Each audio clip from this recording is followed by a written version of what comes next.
To begin our design of this commercial range hood, we'll start by picking a rectangular funnel from our menu of commonly used sheet metal shapes.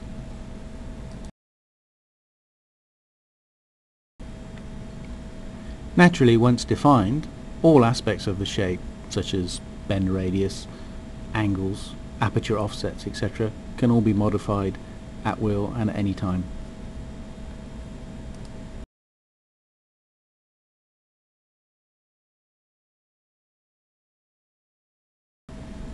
We can of course use standard definition techniques, such as what we're going to do for the flue here.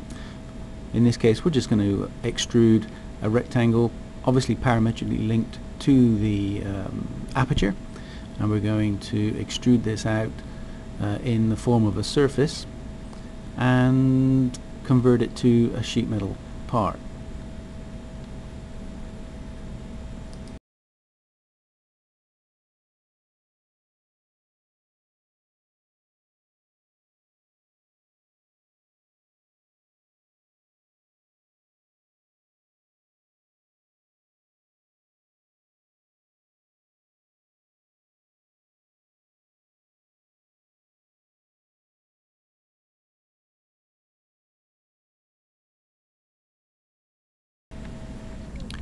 We'll put the flue onto a separate layer just to hide it away.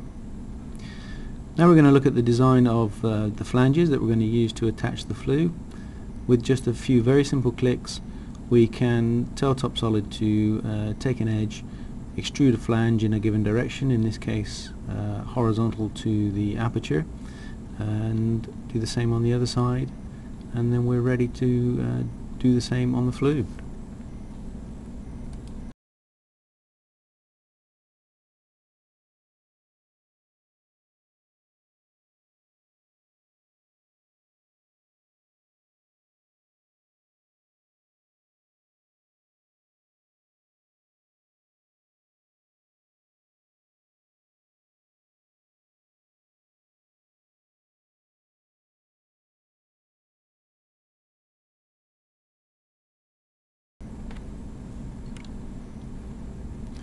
With both flanges complete, it's a very simple matter to add the fastenings, and in this case we're going to be using some rivets,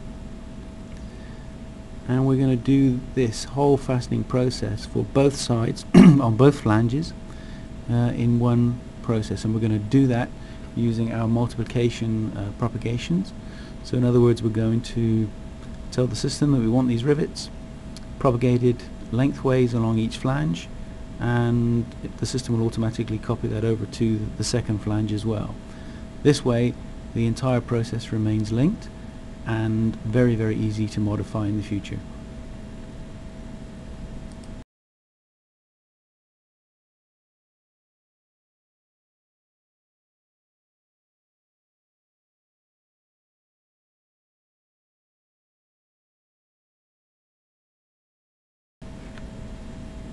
All commonly used aspects of sheet metal, for instance in this case we're going to add some louvers for ventilation.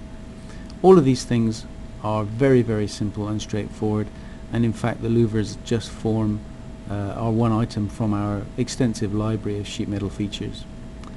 And as you can see, lobster backs and lances and offsets, and as we're going to be using a louver, the user is free to define their own any particular size or shape, and of course they can be positioned and copied and extruded as needed. And again, we're going to be doing this with a combination of propagations, so as we can do both sides of the flue at the same time. We need a plate to blank off the bottom of the hood, and we need that plate to be parametrically linked to the shape and size of the hood itself, so that if the hood design changes at a later stage, so obviously the plate needs to alter as well. So we do this quite simply by using the outline at the base of the hood as the basis for our sheet, and as you can see the two are now linked, and we're free to work on that part in the perfect confidence that if anything changes later on, it will automatically update to suit our design.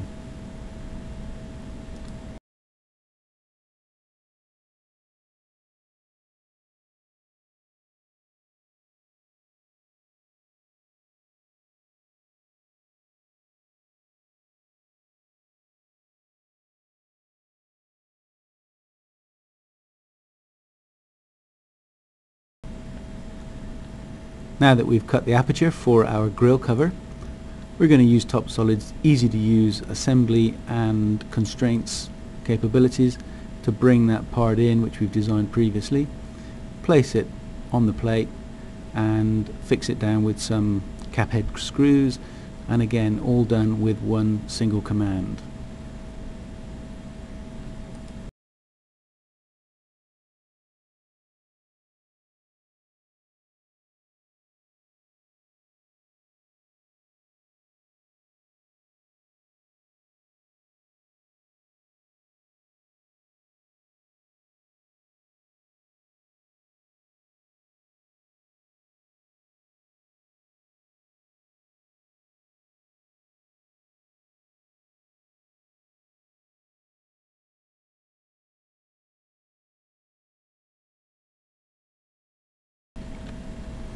You recall we created the flue with a standard extrusion, so before we can unfold it we need to put our split line in.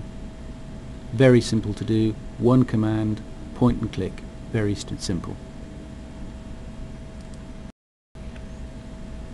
TopSolid obviously will be able to unfold this part now, and as you can see the system automatically puts the bend lines in on the drawing, all bend allowances are taken care of, all the details of the cutouts and insertions are automatically inserted, and of course the drawings themselves, the flat pattern drawings, remain completely linked to the original design. So as we'll see, in this case we're going to be adding some features to our design. We're going to put some flanges at the top of the flue, and it goes without saying that these flanges will obviously be immediately taken through to the flat patterns.